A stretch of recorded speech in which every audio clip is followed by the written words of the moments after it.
Hey y'all. So I recently I'm in my bed actually right now because it's freezing cold and I know that it's just gonna get colder, so I might start shooting more often under covers because I'm always so cold.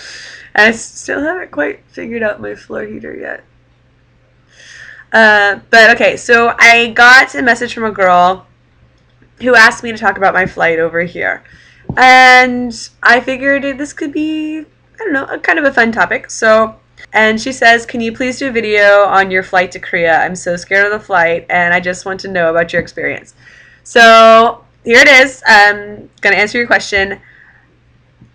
It's actually my flight to Korea was actually three flights. I actually took my first flight from Baton Rouge, Louisiana, to Houston Airport, then from the Houston Airport to the San Francisco Airport, then from the San Francisco Airport to South Korea. So I ended up taking three flights to get here, and it took me over 24 hours total because I had a nasty layover in San Francisco. Um, so this was actually the second flight in my entire life that I actually remember. Apparently, I was on a flight when I was 1 year old, so we're not going to count that. And I also went on a flight to like New York once. But I'd never been out of the United States, and I'd certainly never done any kind of long flight. So I was more than a little terrified. Luckily for me, one of my best friends is actually an extreme frequent flyer. We're talking about he flies ridiculously long flights for fun because his dad used to own an airline and he gets free flights basically. So he helped me organize my trip and set everything up, which was awesome. It's like having your own guardian flight angel. So my first flight, I got on it. My family said goodbye to me. They came with me to the airport, and it was really sweet and sad, and I love them to death. And my little sister cried, which almost made me cry. And it was really sad. So I got in the airport and checked in and everything, had all my bags, and was terrified, honestly. So I got on the plane to Houston, and that one was actually really, really nice. I sat next to this wonderful woman who, I mean, it was literally my first flight in, I don't know, 5 years. And I was more than a little scared during takeoff and like a little turbulence here and there. And she just talked to me the whole time. She was very sweet. She was talking about how she was taking her grandchildren to like Disney World or something. And she says she had to fly to Houston because they're going to drive over, which is kind of counterproductive in my opinion. Whatever. But it was really sweet and she was really comforting. So I was lucky in that sense. And I wish I could remember her name. She was really nice. So that was actually a very pleasant flight for me. And my second flight was from Houston to San Francisco. I actually met the friend who was helping me with all the flights. He met me in the terminal of Houston to kind of say farewell because I wasn't going to be able to see him for a while. So he actually came in because he lives in Houston to say goodbye to me and give me like a little care package of like just like a note and like just really sweet things. And so he sent me off in Houston. Then I headed to San Francisco. It was pretty uneventful. I took a nap, whatever. But I got to San Francisco, and what I had planned on doing, I had like a 12-hour layover in San Francisco. And it was overnight. So I planned on just sleeping in the terminal, like on top of my bags, because I'm an extreme cheapskate, and I did not feel like paying for a hotel. What I did not plan on was the fact that because my flight was technically on the next day, they made me check out of the terminal and get all of my bags, not just like my check bags, because that's all I had at the time. They made me get all of my bags and check out of the terminal. So I was stuck outside of the terminal with no cell phone because I was moving to Korea, so I wasn't going to bring my cell phone with me because it'd be useless. I actually left that with my little sister, so I had no cell phone and all of these bags for the next 12 hours. And I was like beyond scared because like my plan was not turning out the way I wanted it to.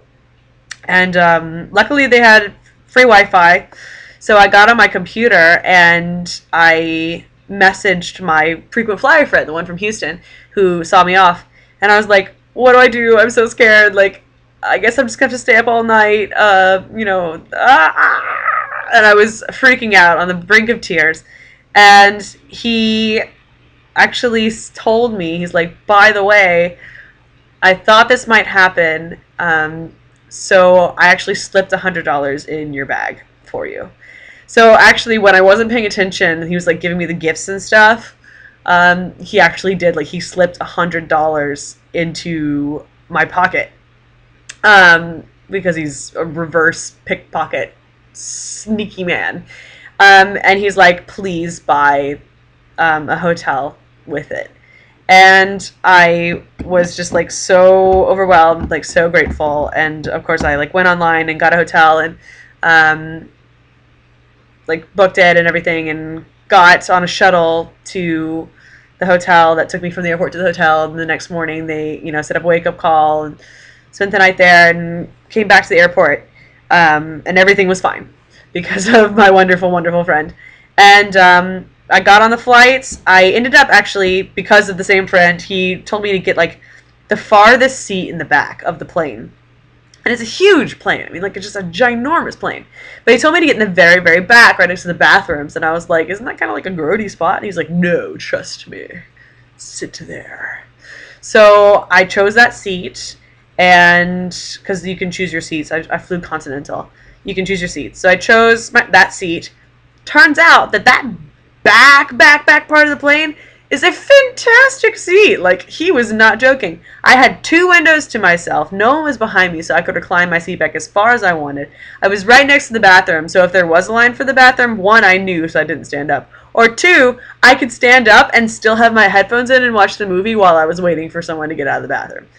It was an awesome spot. The guy sitting next to me was also another foreigner, because there are lots of Koreans in the plane. But the guy sitting next to me was also another foreigner, a really great guy named Lee. And once again, he was really, really helpful. He was going to be a student in Korea, so he was really helpful to me. Like, we hit some serious pockets of turbulence on the way over. It's a long flight; it's 14 hours, and we hit some serious pockets of turbulence, and I was terrified. I was absolutely terrified during these pockets of turbulence, because I have no flight knowledge. Like, to me, if your plane starts to shake, you're gonna die. Everyone's gonna die. So I was freaking out, like white knuckling my seat, and Lee's sitting next to me like, calm down, just relax. And he kind of talked me through it. He was a really, really great guy. And I mean, that's it. Like, the turbulence lasted for maybe 30 minutes. Maybe even an hour. It was a while, and like, you couldn't stand up, and it was rocking, and not in a good way. But obviously I made it.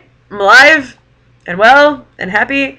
When I got to the airport, customs was super fast. I mean, we're talking, we got these little forms that said, do you have anything to declare on the plane? The flight attendants gave it to us. We filled them out. And when we got to the airport, we just gave those sheets of paper. They looked at our passports for about 2 seconds and then just let us through. Like, they didn't even check my bags, as far as I know. And then once I got through, my school had hired a guy with a van to pick me up. So he was there with my name on like a little piece of paper. And I just walked up to him, and he didn't speak any English, but he like grabbed my bags, and I got in the van, and that was it. He took me to my apartment where I met my co-teacher, and the next day I filmed my apartment in Korea video, and the rest of it's history.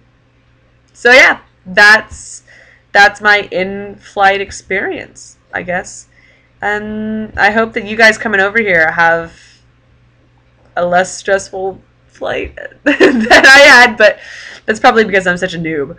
But yeah, that's it. I'll see you guys next week, I guess. If you have any more questions, put them in the comments below. And I love your faces. Bye.